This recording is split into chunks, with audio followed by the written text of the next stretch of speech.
नहमदुहु व नुसल्ली अला रसूलिहिल करीम अम्मा बाद फ़ाउज़ बिल्लाहि मिनश शैतानिर रजीम बिस्मिल्लाहिर रहमानिर रहीम। अस्सलामु अलैकुम नाज़रीन, कोई भी माशरा जो है उसमें उसके दीन का, शरीयत का सबसे ज़्यादा जो है वो किरदार होता है। और शरीयत जो है उसके तमाम अहकाम, उन पर चलना हर मुसलमान का फ़र्ज़ होता है। जिस मुल्क में, जिस कौम में कानून जो है उसकी कोई बालादस्ती ना हो, जहाँ पर कानून का कोई एहतराम ना हो, जहाँ कानून जो है वो हाथों हाथ बिकता हो, वो कौमें जो हैं तबाही का शिकार ही हुआ करती हैं। लेकिन जिस कौम में शरीयत जो है वो भी बिकने लग जाए, जो इंसान अपने दीन को बेचने लग जाए, तो वहाँ पर तो कोई चीज़ भी बाकी नहीं रहती। शरीयत पर चलना और शरीयत का एहतराम करना हर मुसलमान का फ़र्ज़ है। लेकिन हमारे सियासतदानों ने अब तो इंतहा कर दी है।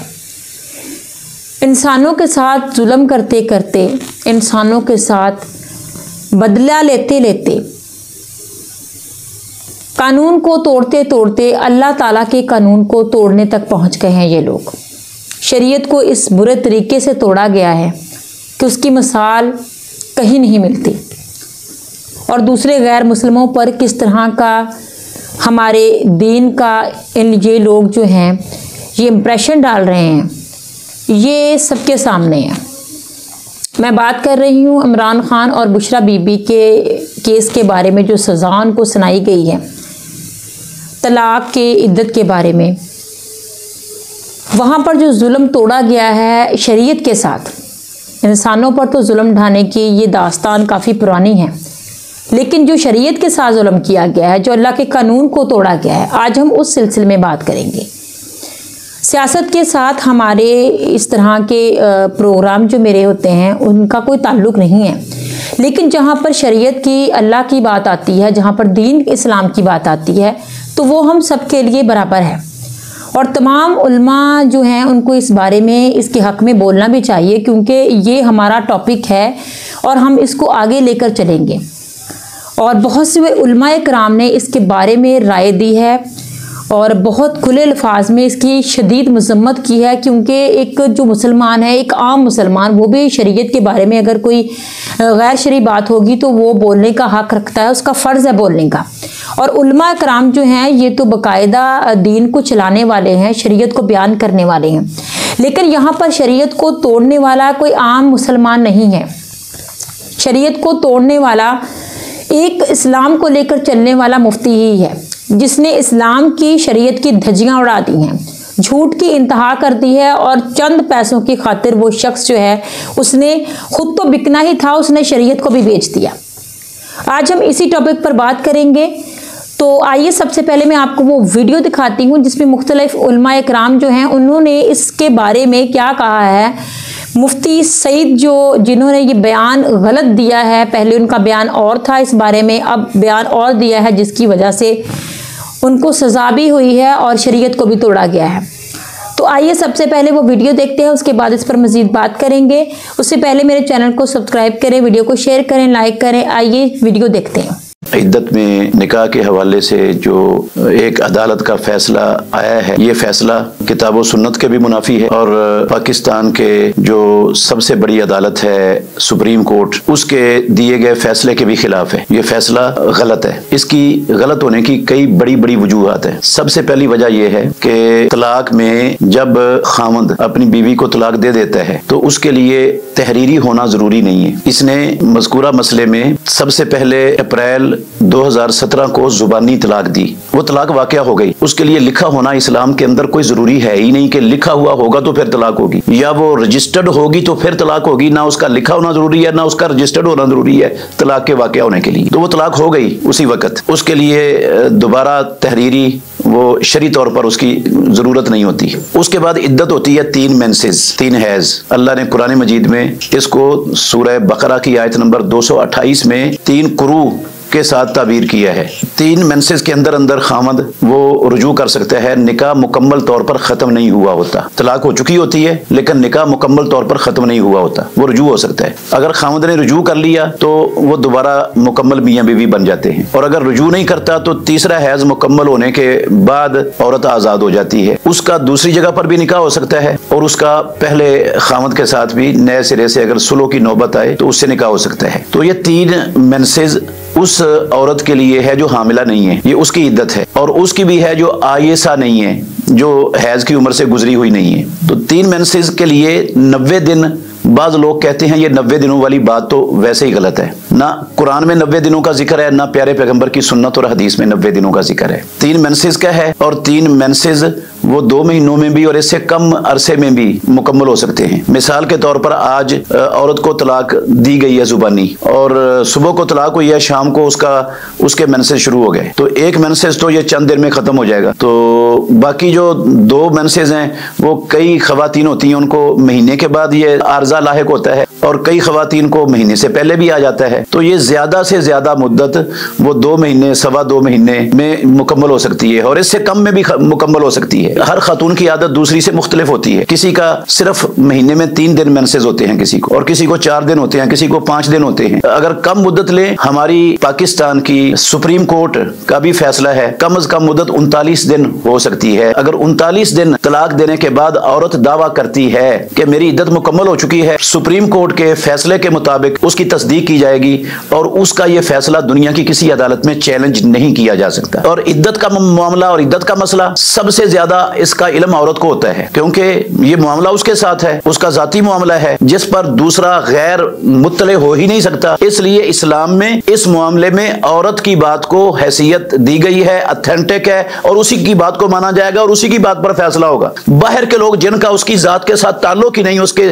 जाती मामलात के साथ उनका कोई लिंक ही नहीं है, उनकी गवाही लगव, बातिल और बेहुदा है, उसकी कोई हैसियत ही नहीं है शरीयत के अंदर। वो किस लिहाज से वो आकर गवाही देते हैं, उनका ताल्लुक क्या है गवाही देने का, और उनकी गवाही को काबिल एतबार समझने वाले वो किस कानून के तहत उनकी गवाही को अहमियत देते हैं और काबिल कबूल समझते हैं। और फिर इस इद्दत वाले केस के मामले में जो फैसला है ये इसलिए भी बातिल है, गलत है, इस्लाम के खिलाफ है कि जिन गवाहों की गवाही पर फैसला किया गया है वो गवाह फासिक है, और फासिक की गवाही इस्लाम के अंदर कबूल ही नहीं है। जज साहबान को चाहिए कि वो इस फैसले से रुजू करें, अल्लाह की बारगाह में तौबा इस्तिगफार भी करें। अगर इद्दत के दौरान निकाह हो भी गया था तो उन पर सजा कायम नहीं हो सकती शरीयत मोहम्मदी के लिहाज से। हाँ, सिर्फ जुदाई कर दी जाती, लेकिन जब औरत यानी बुशरा बीबी कह रही है कि मेरा निकाह जब हुआ था तो मेरी इद्दत मुकम्मल हो चुकी थी, तो जज साहबान की बारगाह में गुजारिश है कि उस औरत यानी बुशरा बीबी का कौल मोतबर है, उसके कौल पर अमल किया जाता, क्योंकि इद्दत गुजारना औरत का काम है, मर्द का काम नहीं है।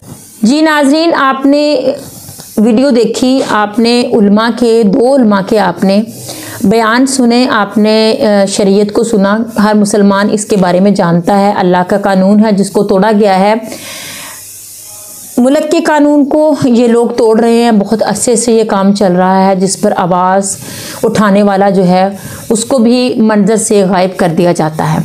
लेकिन अब सूरत हाल ये है कि इनका जो इन गलत सियासतदानों का, इन मुनाफिक सियासतदानों का जो अगला स्टेप है, अगला कदम है, अगला वार जो उन्होंने किया है वो इस्लाम पर, शरीयत पर किया है, और उसकी शरीयत की इस तरह से धज्जियाँ उड़ते कहीं भी नहीं देखी गई हैं। बहुत बुरे तरीके से शरीयत की खिलाफ वर्जी की गई है।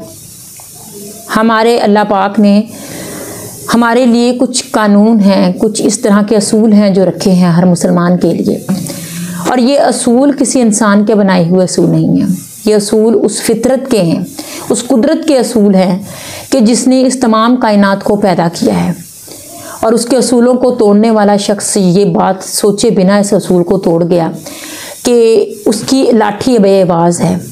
और जुल्म जब हद से बढ़ता है तो मिट जाता है, लेकिन अब जुल्म की इंतहा ये है कि ये शरीयत के साथ खिलवाड़ कर रहे हैं लोग, अपने मफाद के लिए, दुनियावी फ़ायदों के लिए, और सबसे ज़्यादा दौलत के लिए, पैसे के लिए। ये पैसे की ऐसी हवस है इन लोगों को, और इक़्तिदार की इस तरह की हवस है कि इन्होंने दीन को भी नहीं छोड़ा है। बहुत अफसोसनाक वाक़या है। तमाम उलमाए कराम इस पर बोल रहे हैं, मैंने आपको सुनाया। अब हम मज़ीद 2 उलमाए कराम की बात भी सुनते हैं, वो इस बारे में क्या राय रखते हैं। आइए चलते हैं, देखते हैं इस वीडियो में वो क्या कह रहे हैं। मसलन एक औरत कहती है कि मेरी इद्दत मुकम्मल हो चुकी थी और मैं निकाह कर रही हूँ, इसकी बात मानी जाएगी। अब दरमियान में कोई शख्स खड़ा होकर वो कहता है नहीं भाई इसकी बात तो नहीं मानी जाएगी, नहीं जनाब ये इद्दत के दौरान में हुआ है, इसका कोई एतबार नहीं है। ये इस मसले का जवाब देने से पहले मैं ये बताता चलूं, एक वाकया मैं आपको सुनाता हूँ। वो वाकया ये है, इमाम मालिक रहमहुल्लाह अहले सुन्नत वल जमात के एक मुहद्दिस थे। अबू जाफर मंसूर के जमाने में वो मदीना के अंदर हदीस पढ़ाया करते थे। ये बनु अब्बास का जमाना था। बनु अब्बास इंतहाई जालिम हुक्मरान थे। इमाम मालिक रहमहुल्लाह से एक मसला पूछा गया कि बताइए कि क्या जबरदस्ती की तलाक हो जाती है? एक शख्स से गन पॉइंट पे तलाक ली जाए और वो शख्स तलाक दे दे, क्या ये तलाक शुमार होगी? तो इमाम मालिक ने कहा कि ये तलाक नहीं होती। इस फतवे की वजह से पूरे मुल्क में एक तूफान मच गया और जो खलीफा था हाकिम, उस वक्त उसने ये मुतालबा किया इमाम मालिक रहमहुल्लाह से कि आप इस फतवे से रुजू करें। लेकिन इमाम मालिक रहमहुल्लाह ने कहा कि मैं अपने इस मसले जो मैंने बयान किया, फतवा दिया, इससे रुजू नहीं करूंगा, मैं वापस नहीं आऊंगा और मेरा जो मौकफ है वही शरीयत का मौकफ है, वो शरीयत की रोशनी में है। तो इमाम मालिक रहमहुल्लाह ने जब रुजू नहीं किया तो हाकिम वक्त ने यह सजा सुनाई कि इनका मुंह काला करके इनको गधे पे बैठाया जाए और इनको घुमाया जाए। उनको सजा दी गई। इमाम मालिक को यह सजा क्यों मिली? बज़ाहिर इस फतवे का जो तलाक से मुतालिक है, हुकूमत के साथ, मौजूदा हुकूमत के साथ उसका ताल्लुक नहीं बनता था, लेकिन फिर भी इमाम मालिक को यह सजा हुई। इसकी वजह यह है कि उस वक्त के जो हुक्मरान थे वो जबरदस्ती लोगों से अपनी हुकूमत की बैत लिया करते थे। जबरदस्ती, बैत का मतलब है वोट, उस जमाने का कि जो वोट था वो बैत था। तो इमाम मालिक ने यह फतवा दिया कि जबरदस्ती की तलाक नहीं होती। तो इससे हुक्मरान खौफजदा हो गए कि अगर हम ये मान लेते हैं कि जबरदस्ती का फैसला नाफिज नहीं होता, तलाक नहीं होती है, तो फिर हम जो लोगों से जबरदस्ती बैत लेते हैं अपनी आवाम से, वो किस तरह से नाफिज होगी, उसकी क्या हैसियत बच जाती है, उसकी क्या शरई तौर पर हैसियत है। तो इमाम मालिक पर जुल्म ढाएगा। ये वाकया सुनाने का मकसद ये है कि ये अब जो मैं मसला आगे बयान करने जा रहा हूं, तो इसका ताल्लुक किसी भी दर्जे में हुकूमत के साथ है ही नहीं, मौजूदा किसी भी सेटअप के साथ नहीं है। और मैं अपने बारे में बताऊं कि मेरा किसी भी सियासी जमात से, नजरिए से, फिक्र से कोई ताल्लुक नहीं है। ये जो मसला मैं बयान करने जा रहा हूं इसका ताल्लुक शरीयत से है। पाकिस्तान की अदालत ने एक फैसला जारी किया है साबिक वज़ीर आज़म पाकिस्तान जनाब इमरान खान साहब के बारे में और उनकी बेगम बुशरा बेगम के हवाले से कि उनका निकाह इद्दत में हुआ। इसलिए फैसला ये जारी किया गया कि उनको सजा हुई, 5-5 लाख इनको जुर्माना किया जाए और निकाह को खत्म किया जा रहा है और कुछ सजा भी इनको दी गई है। हमारे जज साहिब ने, क्या उन्होंने शरीयत की नजाकतों और बारीकियों को सामने रखा है? क्या उन्होंने तफक्कुह फिद्दीन का एतबार करते हुए, फिक्र का एतबार करते हुए इस मसले का जवाब दिया है, या इसकी कोई सियासी वजूहात है? मैं सियासी वजूहात में नहीं जाना चाहता हूं कि हम ये देख रहे हैं कि एक शख्स के खिलाफ मुसलसल ऐसे फैसले आए कि जो उसके मुखालिफ हों, उसकी कोई शख्स अपनी राय कायम कर सकता है। लेकिन अगर शरीयत की नजर में हम देखें कि इद्दत के दौरान में निकाह, इस केस के अंदर कुछ वीडियो एविडेंस ऐसे मौजूद हैं, जैसे बुशरा बेगम के जो साबिक शोहर हैं खावर मानिका साहब, उनका एक वीडियो पैगाम भी मैंने देखा। कुरान मजीद कहता है या अय्युहल्लज़ीना आमनू इन जाअकुम फासिकुम बिनबइन फतबय्यनु, ए ईमान वालों कि अगर फासिक शख्स तुम्हें कोई खबर दे तो खूब वजाहत कर लो, उसकी तहकीक कर लिया करो, कहीं ऐसा ना हो कि तुम अनजाने में किसी कौम को नुकसान पहुंचा बैठो और बाद में फिर अफसोस करते रहो। तो उनका बयान मैंने सोशल मीडिया पर यह देखा, वो कह रहे हैं कि मैं अल्लाह को हाजिर नाजिर जानकर ये बात कह रहा हूं कि मेरी बेगम वो दुनिया की सबसे पाक दामन खातून है। तो वो अपनी बेगम के बारे में कह रहे हैं क्योंकि कुछ लोगों ने ये चीज उठाई थी कि इनका जो निकाह है वो इद्दत के दौरान में हुआ है, जिस पर उन्होंने ये बयान जारी किया था। ऐसे में हमारे यहाँ चूंकि सियासी माहौल है, लोग बहुत ज्यादा दिलचस्पी लेते हैं सियासत के ऊपर। कुछ सहाफियों के मैंने देखा कि वो ये कह रहे हैं कि इनको कोड़े लगने चाहिए वगैरह वगैरह, इस तरह की बातें कर रहे हैं कि जिन्हें शरीयत का कोई इल्म नहीं है। वरना जो खातून ये बात कर रही है खुद उनका जो हुलिया है वो शरीयत के मुताबिक नहीं है, लेकिन वो ये मुतालबा कर रही है कि इनको कोड़े लगने चाहिए। अलमिया यहां तक पहुंच गया है कि जिन लोगों का ताल्लुक, जिनकी पूरी जिंदगी शरीयत के खिलाफ हो, वो भी शरीयत पे के निफाज का मुतालबा कर रहे हैं। अगर आप शरीयत के निफाज का मुतालबा कर रहे हैं, मैं इन सहाफियों से पूछना चाहता हूं, इन लोगों से, तो ठीक है, फिर तालिबान को हम यहाँ ले आते, फिर देखते हैं कि तुम्हारी कितनी हिम्मत है शरीयत को बर्दाश्त करने की, और फिर हुदूद क़िसास जो जब यहाँ पर होगा फिर हर चीजों के ऊपर यहाँ पर शरीयत को लागू किया जाए, जो आपने शराब के परमिट जारी किए हुए इन सारी चीजों के ऊपर। लेकिन बहरहाल ये जो मसला है इद्दत के दौरान में निकाह। इन लोगों से मैं पूछना चाहता हूं जो खुद को मुफ्ती कह रहे हैं और वो खामोश तमाशाई बने बैठे हैं, जो दीन का मजाक उड़ाया जा रहा है। अल हुदूद तंदरी बिशुबहात, हर फिक्र जानने वाले को यह बात पढ़ाई जाती है कि हुदूद वो खत्म हो जाती है शुबहात के जरिए से। शुबहात मसलन गवाहों के बगैर अगर किसी ने निकाह कर लिया, गवाहों के बगैर, लेकिन इजाब और कबूल हुआ था, तो इनके ऊपर हुदूद नाफिज नहीं होगी। इमाम हनीफा के नजदीक एक मर्द और औरत दोनों ने आपस में मिलकर इजाब और कबूल कर लिया और वो शादी नहीं है, लेकिन उन्होंने हम बिस्तरी भी कर ली, लेकिन अब क्या है, इजाब और कबूल किया था और वो कह रहे हैं कि ये शादी, लेकिन गवाह मौजूद नहीं है, तो क्या इनके ऊपर जिना वाली हद कायम होगी? नहीं होगी इनके ऊपर जिना वाली हद। क्यों? इसलिए कि हुदूद तंदरिउ बिशुबहात, बहुत सारे इसके ऊपर मसाइल मुतफर्रे होते हैं, बहुत सारी चीजें इस पर आती हैं, शरीयत ने बहुत वुसअत दे रखी है। अब अगर कोई इद्दत के दौरान में निकाह कर लेता है तो इसका क्या मसला है? कुछ मसाइल ऐसे हैं कि जिसमें सिर्फ खातून का कौल मोतबर होता है। यह फिक़ह हनफी के अंदर मोतबर बात है, फुक़हा ने इसका एतबार किया है कि उन बाज मसाइल ही ऐसे हैं कि जिसमें खातून अगर कहेगी कि यह चीज है तो उसको मान लिया जाएगा। वो तमाम उमूर जिन पर मर्द मुत्तले नहीं होते, मसलन हैज, इद्दत, रज़ाअत, विलादत, बकारत और औरतों की अयूब वगैरह, उनमें सिर्फ एक औरत की गवाही भी जायज। मसलन एक औरत कहती है कि मेरी इद्दत मुकम्मल हो चुकी थी और मैं निकाह कर रही हूं, इसकी बात मानी जाएगी। अब दरमियान में कोई शख्स खड़ा होकर वो कहता है नहीं भाई इसकी बात तो नहीं मानी जाएगी, नहीं जनाब ये इद्दत के दौरान में हुआ है, इसका कोई एतबार नहीं है। एक खातून ये कहती है कि मेरी इद्दत पूरी हो चुकी है, मुझे बताएं कौन है इस शख्स कहने वाला कि इसकी इद्दत पूरी नहीं? इस तरह तो फिर किसी का निकाह भी बरकरार नहीं होगा। अगर हम बाहर की गवाहियां मोतबर मान लें, शरीयत के साथ मजाक करना बंद होना चाहिए, शरीयत के साथ खेलना बंद होना चाहिए। मैं इस पर बात ना करता, लेकिन इसलिए मैं इसके ऊपर गुफ्तगू कर रहा हूं क्योंकि ये शरीयत का मसला है, इसको सियासी बात ना ली जाए। जज साहब से मेरी गुजारिश है कि शरीयत के तनाजुर में इस फैसले को देखें कि औरत की गवाही, जो औरत वो कह रही है और वहां पर दूसरे गवाह भी मौजूद होंगे और है वहां पर, उस औरत की गवाही को मानना चाहिए कि वो ये कह रही है कि मेरी इद्दत मुकम्मल हो चुकी है, इद्दत में निकाह नहीं। और अगर ये इद्दत में भी है तो इसके ऊपर कोई सजा शरीयत ने मुकर्रर नहीं की, कोई सजा इसके ऊपर मुकर्रर नहीं है। ज्यादा से ज्यादा यह है कि निकाह को फस्ख कर देना, ज्यादा से ज्यादा वो भी तब है कि जब यह साबित हो जाए। कोई सजा इसके ऊपर नहीं है कि मुतालबात हो रहे हैं कि जनाब इसके ऊपर जिना की अलियाज़ुबिल्लाह सजा लग जाए, इसके ऊपर दूसरे सजा हो जाए, कोई सजा इसके ऊपर नहीं है। अब सियासत में हर चीज देखें, हर चीज जब हम सियासत में लेते, हम ऐसी कौम है, कहीं हमारा बनी इसराइल वाला हाल ना हो जाए।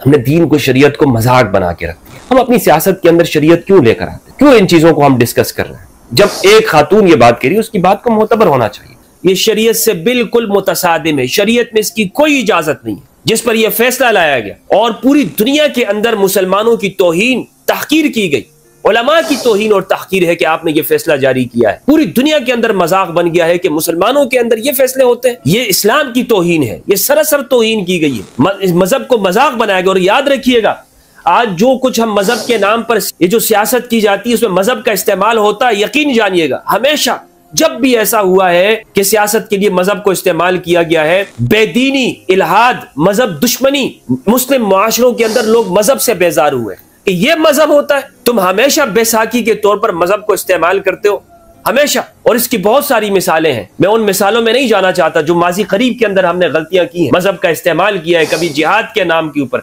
कभी मुस्लिम मुआशरों के अंदर इन सारी चीजों को हमने इस्तेमाल करके अपने नौजवानों को हमने दीन बेजार उनको बना दिया। हमारा नौजवान क्यों दीन से बेजार होता जा रहा है? उसकी बुनियादी वजह यह है कि इस तरह के मौलवी वो झूठी गवाहियां पेश करते हैं, वो हक सच की बात नहीं करते, वो अपने जान के खौफ उनको होता है, वो डरते हैं, वो बिक जाते हैं, उनके अंदर हुसैनी किरदार नहीं होता। नाम इमाम हुसैन अलैहिस्सलाम का लेते हैं लेकिन यजीद के सफ में जाके खड़े हो। किसी ने कहा कि उलमा क्यों नहीं बोल रहे इस मसले पे, तो मैं कह रहा हूं ये मुफ्ती झूठा है, गवाह भी झूठा है, जज ने भी झूठा फैसला किया है।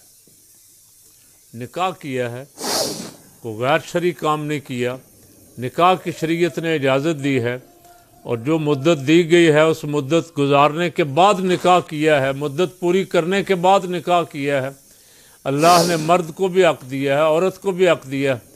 अब तुम खुदा का दिया हुआ हक भी छीनोगे, तुम खुदाई फैसलों के खिलाफ अपने फैसले लाओगे। तो मैंने कल भी कहा था कि डरना चाहिए। मैं तो जब ऐसे फैसले और शरीयत की खिलाफ वर्जी देखता हूँ तो मुझे खौफ आता है, लेकिन इनको खौफ नहीं आता। ये ज़िल्लत का निशान बन जाते हैं ऐसे लोग जो जुल्म के फ़ैसले करते हैं, और वो ज़िल्लत और रसवाई का निशान बन जाते हैं।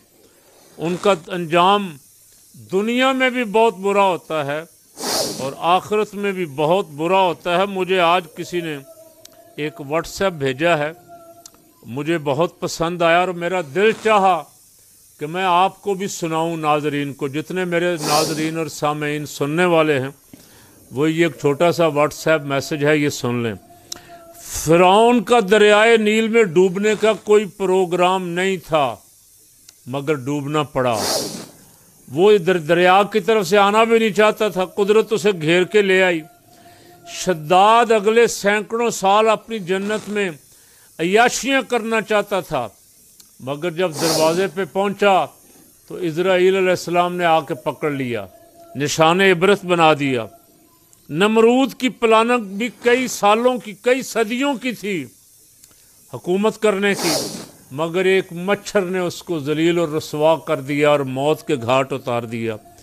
यजीद ने हज़रत सैयदना इमाम हुसैन रज़ी अल्लाह तआला अन्हु को शहीद करके अपने लिए लंबे अरसे की बादशाहत का इंतज़ाम किया था, मगर 3 साल बाद ही इबरतनाक मौत मर गया और आगे उसकी नस्ल भी मिट गई।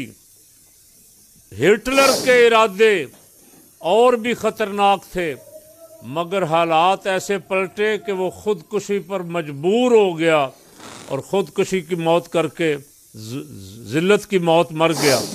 दुनिया के हर जालिम को एक मुद्दत तक ही वक्त मिलता है, जब अल्लाह की पकड़ आती है तो कुछ काम नहीं आता। सारा गुरूर, घुमंड और तकब्बुर यहीं पड़ा रह जाता है। और सादी रहमतुल्लाह अलैह ने कहा था, तकब्बुर अज़ाज़ील रा खार कर्द, बजिंदान लानत गिरफ्तार कर्द। और जिनका तकब्बुर इस तरह के फ़ैसले करवा रहा है वो अल्लाह की पकड़ से डरें। अल्लाह की पकड़ बड़ी सख्त है। शरीयत का मजाक ना उड़ाएं, शरीयत के ख़िलाफ़ फ़ैसले ना करें। जी, तो नाजरीन, आपने इन उलमा इकराम की बात भी सुनी, उनके दलाइल भी सुने, आपने कुरान के इरशादात सुने, किस तरह से अल्लाह पाक ने शरीयत को नाफिज किया है, औरत को क्या हक़ दिया है। ये सरासर औरत पर बेस करता है और औरत की गवाही को ही माना जाएगा। बहुत सीधी सादी सी बात है, कोई इसमें इस तरह की पेचीदगी नहीं है जिसको बंदा कहे कि ये चीज़ समझ नहीं आ रही है। लेकिन जब इंसान अपने मफाद पर उतरता है तो वो कानून ना तो मुल्क का देखता है, ना वो कुदरत का कानून देखता है, और हर चीज़ को तोड़ता जाता है। इंतहा है जुल्म की। इस तरह के हुक्मरानों को अगर हम चुनेंगे कि जिन्होंने अल्लाह के कानून को तोड़ दिया है, वो कल को हमारे साथ क्या करेंगे, ये खुला हमारे सामने एक अल्लाह पाक ने सबूत रखा है। और अब उनकी जंग जो है वो इंसानों से हटकर खुदा के साथ शुरू हो चुकी है, और खुदा के साथ जो जंग के लिए खड़ा होता है यकीनन वो अपनी बर्बादी को चुनता है और अपनी तबाही को चुनता है। और क़यामत के दिन उसके साथ क्या होगा ये तो बात की बात है। दुनिया में वो ज़लील ख्वार होगा, ये हम देखेंगे खुद अपनी आँखों से, क्योंकि अल्लाह पाक की शरीयत को तोड़ने वाला तो जो है वो ज़ाहिरी सी बात है काफिरों से भी बदतर है, क्योंकि वो एक मुसलमान है, वो जानता है कि मेरे खुदा का क्या कानून है और ये शरीयत है। लेकिन एक दूसरे से डर कर या फिर लालच के लिए ये लोग सब कुछ कर रहे हैं। बहुत दुख हुआ है। तमाम उलमाए किराम इस बात पर बयानात भी मुख्तलिफ दे रहे हैं, आपने सुना भी। लेकिन ये लोग जो हैं ये अक्ल से, शऊर से, हर चीज़ से लापरवाह होकर, ये हर तरह के खौफ से बेखौफ होकर ये इस तरह के जुल्म कर रहे हैं और अब शरीयत को तोड़ने पर आ गए हैं। और सबसे ज़्यादा दुख जो है वो इस बात का है कि ये आलिम साहब जो है मुफ्ती सईद, ये एक आम इंसान तो है नहीं, एक आम मुसलमान जो कि ये कहता हो कि मेरे पास इस चीज़ के कोई ख़ास तरीके से इल्म नहीं था, उसका बयान, उसका झूठ जो है आपने देखा, उसका बयान पहले कुछ और था, अब उसका बयान कुछ और है। और ये वो इंसान है जिसको दीन की समझ है, ये वो इंसान है जिसने हमें दीन सिखाना है। कल को ये किसी को क्या गाइड करेगा, हमें दीन की क्या तालीम देगा, हमें शरीयत के क्या कवानीन बताएगा, जो कि खुद शरीयत को गद्दारों के और जालिमों के हाथ बेच बैठा है।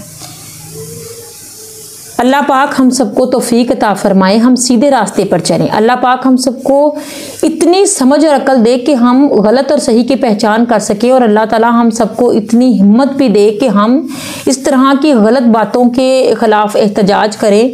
और ये गलत बातें जो हैं ये इस हद तक फैल चुकी हैं कि अब अल्लाह पाक के साथ ये लोग जो है ये अपनी इस जंग को शुरू कर चुके हैं।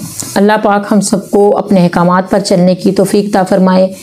अल्लाह पाक हदायत दे, मुल्क पर रहम करे, हमारे पाकिस्तान पर रहम करे। चैनल को प्लीज़ सब्सक्राइब करें, वीडियो को शेयर करें, लाइक करें, कमेंट्स बॉक्स में जाकर आप अपनी राय का इज़हार ज़रूर कीजिए कि ये जो जालिम लोग हैं ये इनका जुल्म जो है अब अल्लाह पाक के साथ शुरू हो गया है, अल्लाह पाक के दीन के साथ, शरीयत के साथ शुरू हो गया है। आपका क्या ख्याल है इन लोगों के बारे में? अस्सलाम वालेकुम।